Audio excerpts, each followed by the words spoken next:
start with these two guys right here, hat and all.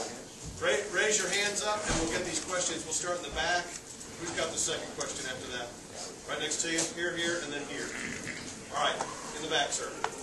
Hey, guys, you can just slide those microphones around as they ask you the questions, okay? There you go. Who? All right. Go ahead, sir.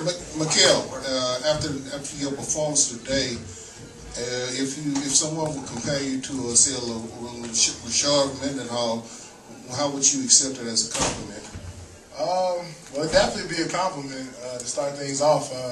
The accomplishments he had and the successes he's having now, he was a great back, and he's continuing to get better. So hopefully, I can do the same thing, follow in his footsteps, and make my name known in the NFL.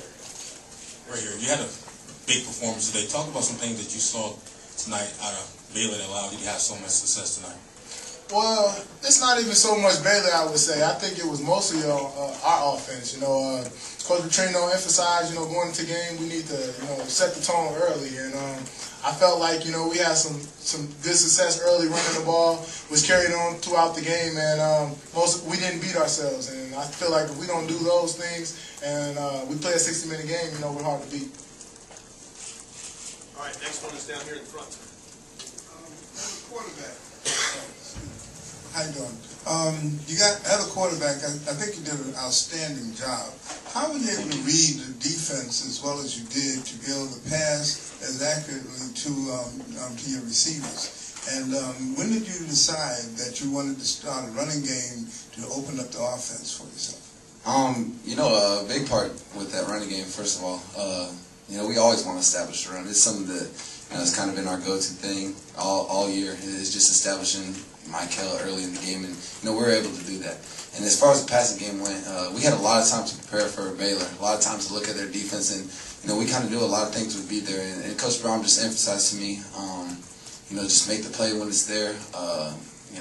Find the open guys, and if they're not there, make plays with your feet. Don't force the ball. Don't throw any turnovers. Obviously, with interceptions and stuff. And I think that's the key to the game.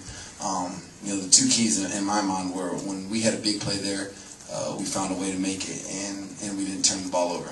With those two things, that's a big thing that always helps you win ball games. I think for their offense, they had a lot of long foul balls and plays that might have been there, but were an inch over the receiver. The receiver didn't come down with it, and our guys did a great job of just making the play when it was there.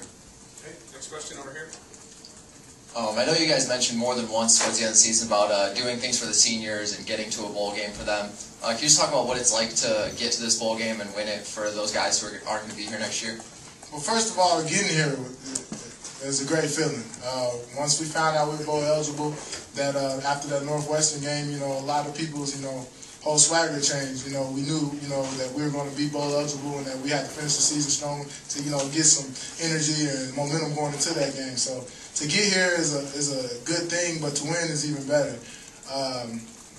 It tops our season off, with a winning season, and it just shows, hard work pays off. And we came down here with the goal, there's business first, and we proved ourselves and accomplished our goal.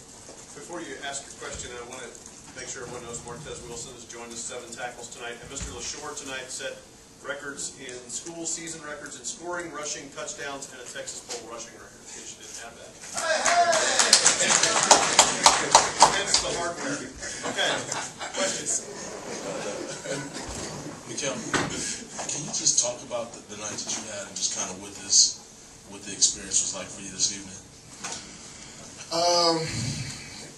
Man, the game is just, I can't even really put it into words.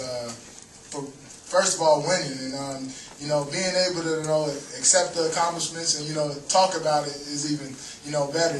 Like I said before, I've been hearing the whole season. You're this close to getting a record, you're this close to getting another record.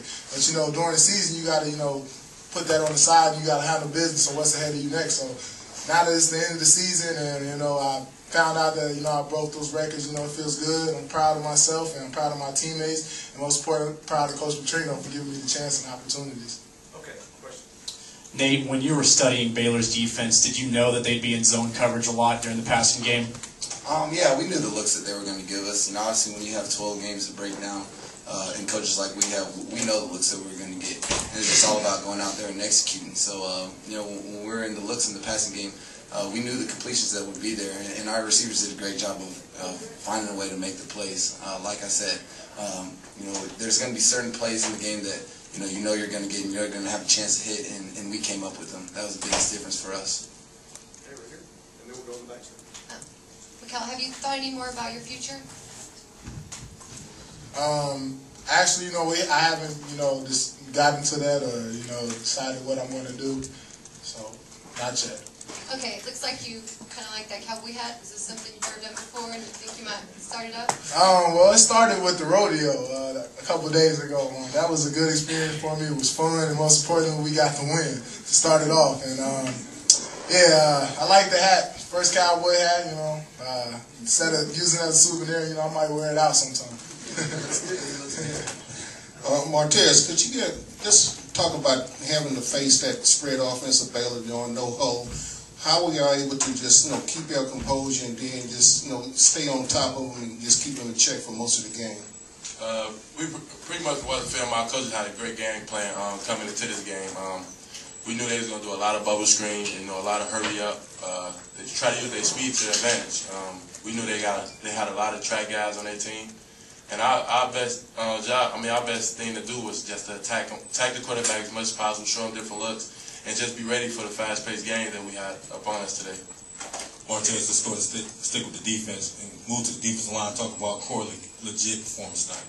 Oh man, Corey played great today, and that's what we need out of him. And I made sure I told him that before the game. In order for me, him, and the rest of the defense to play great, he got to play great up front. He our leader up front. He started off, and I can't say much more than that. He played an outstanding game. He was all over the field today. All right, we're going to take two more. One here. Is there another one after that? And one right over here. Okay. Mikel, on one of your touchdowns today, Prosh had a really nice lead block. Can you just talk about the job he's done this year in a position that doesn't get a lot of press? Yeah, I've been waiting for that question. Prosh, a.k.a. Killer, man, he's incredible. True freshman. The coaches get after him in practice. They stay on his case, but his composure. So he's like Nate. He's young out there, but he held his composure and he does his job. And he knows what he's in the offense for. He knows what he's in there to do. He's going in there to pound some guys and make holes for me and the other running backs. And he accepts that. He's not selfish about it. Doesn't complain about his job. And he's a great kid. He has a great future. And, this is just a little showcase of what you're going to see in the future. So, hats off to Prosh. I appreciate everything he's done for me, him and the O-line, and he's going to have a bright future. All right, one more question, Eric. Nate, can you talk about your start going 13-13 and how important it was to get the offense going early? Yeah, that's something that we always talk about as when we're talking about our pass game, just completions. And obviously I didn't really realize that was, 13-13. We just talk about one play at a time. And, when you go out there and just focus on one play, you have a chance to do good things. We had a good game plan, like we have had all season. And, I felt comfortable. If I didn't know this game plan after all this preparation that we had, I didn't need to be out there. So, starting off that way is something that we wanted to do. We wanted to have an established running game. We wanted to be proficient in the passing game, and that's how we're going to find a way to win. All right, thank you all very much. Illinois has brought some other players and the coordinators out in the hallway right over here. So in the hallway, in the side here, and also